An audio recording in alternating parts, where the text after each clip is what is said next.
মুর্তজা, রাকসু নির্বাচনের প্রচারণা কেমন দেখছেন এবং কি বলছেন প্রার্থী আর ভোটাররা? সোহাগ, রাকসু নির্বাচনের জমজমাট প্রচারণায় ব্যস্ত সময় পার করছেন প্রার্থী এবং তাদের সমর্থকরা। ভোটাররাও সাড়া দিচ্ছেন। প্রার্থীরা বলছেন যে তারা নানা প্রতিশ্রুতির বার্তা নিয়ে ভোটারদের কাছে যাচ্ছেন, লিফলেট বিতরণ করছেন, নানা রকম প্রতিশ্রুতি দিচ্ছেন। ভোটাররাও বলছেন যে ভোটের যে আমেজ, সেই আমেজ রাজশাহী বিশ্ববিদ্যালয়ে সৃষ্টি হয়েছে। তাদের কাছে প্রার্থীরা যাচ্ছেন, ভোট চাচ্ছেন, প্রতিশ্রুতি দিচ্ছেন এবং ভোটাররা বলছেন তাদের কণ্ঠস্বর হয়ে যারা কাজ করবে তাদেরকেই তারা ভোট দিবেন। আমরা একজন প্রার্থীর সঙ্গে কথা বলতে চাই যে প্রচারণা কেমন চলছে। একটা উৎসবমুখর পরিবেশ কিন্তু প্রচারণাকে কেন্দ্র করে হচ্ছে যে আমরা দেখতে পাচ্ছি ক্যাম্পাসে। গতকাল আমরা হলগুলোতে গিয়েছিলাম। হলগুলোতে গিয়ে আমরা দেখলাম যে বিভিন্ন প্রার্থীরা হচ্ছে যে তারা একের পর এক হচ্ছে যে হলের রুমগুলোতে যাচ্ছে এবং হচ্ছে লিফলেট দিয়ে আসছে। এবং এই যে এত প্রার্থী যাচ্ছে, এতে কিন্তু মানে শিক্ষার্থীরা কোনো বিরক্ত হচ্ছে না।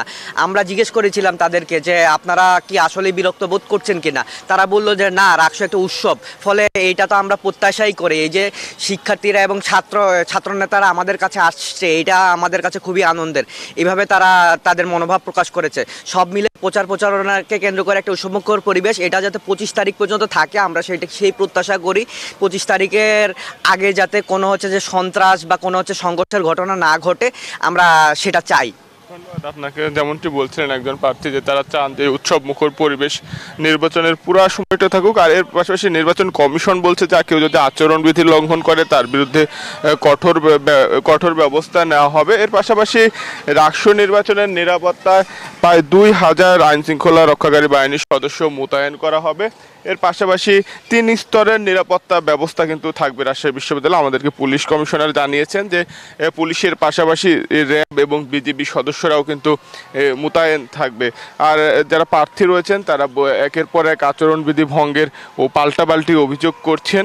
তবে নির্বাচন কমিশন বলছে যে লিখিত অভিযোগ দেওয়া হলে তারা ব্যবস্থা নেবেন, তারা কঠোর রয়েছেন। তবে স্বচ্ছ ব্যালট বক্সের দাবিতে কিন্তু এখনও অনড় রয়েছেন ছাত্রদল সহ বেশ কয়েকটি প্যানেল। তারা বলছেন যে ওএমআর এর পরিবর্তে ম্যানুয়াল পদ্ধতিতে ভোট গ্রহণ সম্পূর্ণ করতে হবে এবং স্বচ্ছ ব্যালট বক্স থাকবে। সেই সাথে প্রার্থীদের সর্বোচ্চ কত টাকা প্রার্থীরা ব্যয় করতে পারবেন সে বিষয়েও কিন্তু এখনো সুনির্দিষ্ট কোনো সিদ্ধান্ত নেয়নি কমিশন। সেই বিষয়টি নিয়েও কিন্তু বেশ কিছু প্রার্থী আপত্তি জানিয়েছেন। এই ছিল রাজশাহী বিশ্ববিদ্যালয় থেকে রাকসু নির্বাচনের সর্বশেষ খবর। চট্টগ্রাম থেকে আরও খবর জানাচ্ছেন সহকর্মী তামিম। আমরা যাচ্ছি তামিমের কাছে।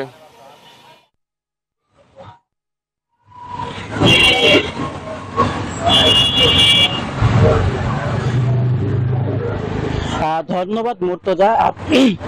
চট্টগ্রাম বিশ্ববিদ্যালয় কেন্দ্রীয় ছাত্র সংসদ নির্বাচনের গতকাল মনোনয়নপত্র বিতরণ শেষ হয়েছে। আমরা সর্বশেষ দেখেছি যে 1088 জন শিক্ষার্থী মনোনয়নপত্র কিনেছেন। আরও আমরা বলতে চাচ্ছি যে হল শাখায় 448 জন শিক্ষার্থী মনোনয়নপত্র কিনেছেন আমরা দেখি। একই সাথে আপনাকে জানিয়ে রাখতে চাই যে এখন পর্যন্ত একটি মাত্র প্যানেল ঘোষণা করেছে ছাত্র ইউনিয়ন এবং ছাত্র ফ্রন্ট।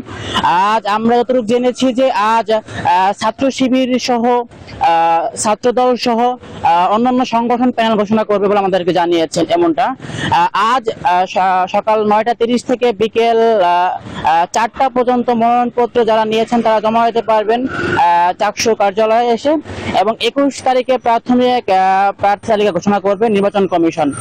আরো জানিয়ে রাখতে চাই যে নির্বাচনকে সুষ্ঠু করার জন্য আমরা নির্বাচন কমিশন আমাদেরকে যেমনটা জানিয়েছেন যে সকল ধরনের প্রস্তুতি তারা গ্রহণ করেছেন এবং একই সাথে ওএমআর পদ্ধতি তারা করবে এমনটা আমাদেরকে জানিয়েছেন। একই সাথে নির্বাচন চলাকালীন সময় যে হলগুলোতে যেই শিক্ষার্থীরা আছে তারা যেন নির্বাচন সরাসরি দেখতে পারে একটি অ্যাপস এর মাধ্যমে সেই ব্যবস্থা করছেন কমিশন। আরো জানিয়েছেন যে নির্বাচন যে চলাকালীন সময় শিক্ষার্থীদের মধ্যে যেই মিশ্র প্রতিক্রিয়া দেখা যায় যে কোনো সমস্যা নিয়ে সেগুলো সমাধান করার জন্য চেষ্টা করবে কমিশন। আর এ ছিল চট্টগ্রাম থেকে সর্বশেষ। ফিরে যাচ্ছি সোহাগের কাছে।